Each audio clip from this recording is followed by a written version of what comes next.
Okay, so now moving on to the examples that I received from Facebook. One of the examples I got on there was someone calling it Opticneuritis. They said it's like holding a dime in front of your eyes very closely and asking to see what you can see around it. So if you imagine if you held I'm not got a coin on me, it would be a good idea if I had one, but imagine if you had a small coin really close to your eyes. If you had it really close, and what would you be able to see if you open your eyes? You'd just be able to see around it, and that's the feeling they describe, which is called optic neuritis, which some people with MS feel. Okay, another example of Facebook is someone said that if you imagine putting 2 blocks of cement on each feet, spinning you around and then asking you to walk, how would you do it? So I mean, you're not only competing with the heavy feet, you're competing with the dizziness and possibly lack of balance there. Okay, and here's some other examples that I found on Facebook. Okay, now for the examples of Twitter. The first example I got of Twitter was someone saying, walking feels like buckets of cement are tied to my legs. Kind of ties in with one of the ones we've had earlier, where so someone's saying having tying buckets of cement to someone's leg and walking around. So you can imagine like this pressure you'd use and just trying to swing your leg forward. You end up using your neck muscles and shoulder muscles just to kind of move your leg. So that's the first example I got off Twitter. Another example is, when fatigue hits, it's like walking through treacle. Actually, I like this one. So, I know you couldn't exactly try walking through treacle, but can you understand if you're walking through treacle, because you'd be using probably 10 times more energy to get not to get any distance at all. So you'd be kind of just literally going through treacle, your feet lifting up, everything would almost seem in slow motion, but you're using like so much energy to get through it. But yeah, the example was walking through treacle.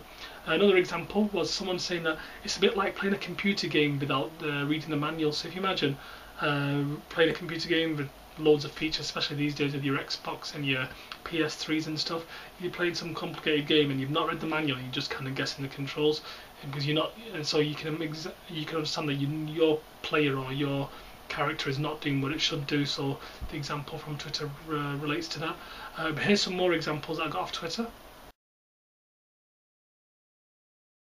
Okay, so now moving on to the examples I got from email. Like I say, these are the examples I got from the Positive About MS website email. The first one I got was, this is actually quite a good one. Imagine you try to put extra thick gloves on and a really big thick duffel coat, and then try to pick up that pencil and stab yourself with it.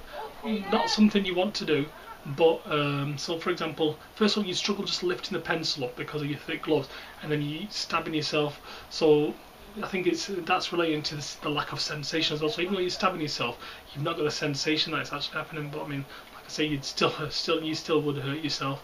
So can you make some? That's just one example. But if you imagine having thick gloves, and how would it impact your life? Probably getting money out your purse, getting money out your wallet, putting your hands in your pockets trying to get something out, picking up a drawing pin, picking up something small. But you can see how it would impact you. Imagine walking around all day with these thick gloves on and the duffel coat. Duffel coat's, I think, an example of the not lack of freedom, but the uncomfortableness that you'd feel. Okay, moving on to the next one I got from the internet, from the website. This is actually a very good example. This is also talking about how someone might feel after getting up and you can't feel it. Like, we talked about your leg falling asleep. This one talks about going to the thing that the dentist puts in your mouth to numb your mouth. Imagine you had that stuck in your thighs or something, or in your legs. How would you feel? You'd be all over the place. You'd be walking around like the town drunk. An example I remember is, for those of you who watch Mr. Bean, when Mr. Bean goes to the dentist, I think the dentist accidentally, or Mr. Bean inadvertently, makes the dentist stick this needle into his legs. I think it's called Novactine, actually, according to the email, but I'm not sure about that. And the dentist is all over the place. He can't stand up. So there's an example of the unsteadiness. Another example which kind of brought another smile to my face on the email. Imagine someone putting a half-litre bottle or case inside your trousers, and then there's a timer on it, and they told you in 30 seconds that timer's going to go off and the water's going to leak everywhere, and you've got 30 seconds to get to the restroom or the bathroom in the middle of this mall or centre, if you like.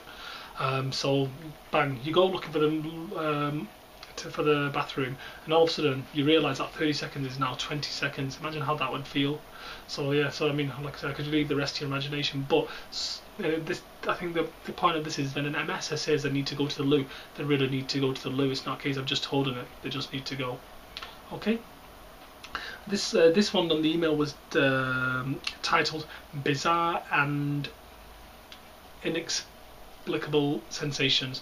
This is one where the person describes spiders running up and down the inside of your body or your arm. So, for example, on your hand, there's a spider on there. You just kind of knock it off and you just kind of itch it, but it's that kind of tickling or tingly feeling. Now imagine this on the inside of your skin, where the spiders run up and down your arms. I mean, this is not something that someone has 24 hours a day, but it's some sort of sensation that you get. So you'd be trying to scratch it or throw it off your arm, but you can't scratch it because it's happening on the inside of your arm. So, like I say, bring a smile to your face, but it's a very, very good description of the sensation that an MSer might have. Memory issues. There are, like I say, a number of memory issues, and the way that the emails described this is they said that, say for example, you've got a shopping list, you go get it, you come back, and on the shopping list, so all of a sudden 2 items have been added to it, and you're like, I'm sure they weren't on there, and you're just trying to convince yourself. Anyway, you go get these 2 items, come back from the shopping trip, and then you realise that 3 items have been taken off, and you're like, I'm sure they were on there. So this is kind of like the memory, so it's almost like your mind playing tricks with you, but like I said, this is a very good example of how you might feel as an MSer. The last one I'm talking about from the emails is the foot drop scenario. So the example they've given on the email is, imagine walking around with a flipper on 1 foot for about half a mile. Imagine how that, right? So it kind of, she's on the email, it just says that kind of speaks for itself. Here's some more examples that I got from the email as well.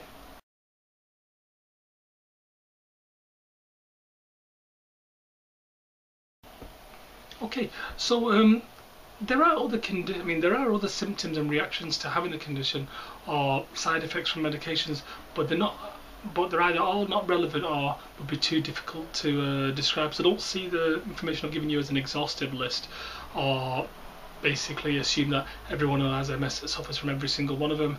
There could be a few, there could be loads, but like I say, it's just a bit of a guide, and the aim is to just give you an idea of what's going on. As even though MSs may not look ill, there's usually more to it than meets the eye, and there's usually a lot more going on. And hopefully for the MSs out there, I've articulated carefully and described somewhat what it feels like to have MS. So in summary, I would just like to say that there were many other examples here, as I mentioned earlier on, that brought a smile to my face, and things I would have loved to put on there, but due to health and safety and the problems that you'd have in trying to describe it, and for you to even do, for example, I decided to leave them out. But like I say, there was loads and loads of examples I received. So I'd just like to say that if you can imagine these examples and feelings, this can be also you can understand it can be a very challenging and frustrating situation to be in. So you can see that MS is not one of those conditions where a wheelchair would fix it, which is probably one of the biggest misconceptions. As you can see, there's a lot more to it.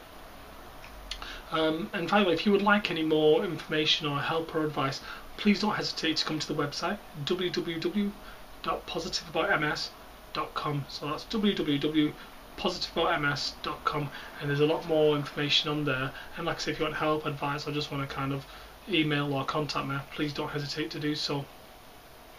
And I just want to thank everyone who's contributed and mentioned, and like I said, I've aimed to mention everyone in the credits.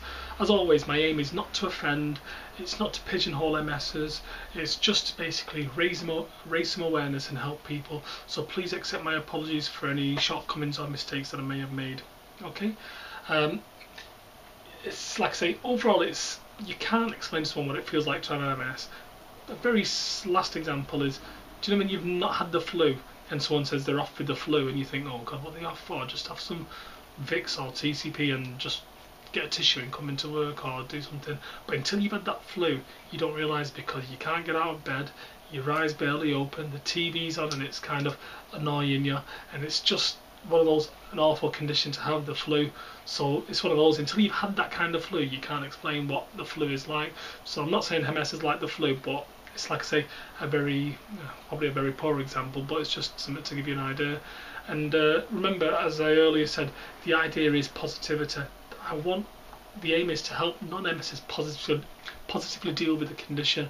And like I say, it's not about the pity or anything like that. It's about support and it's about understanding. Okay, so that's basically it. Thank you very much for watching.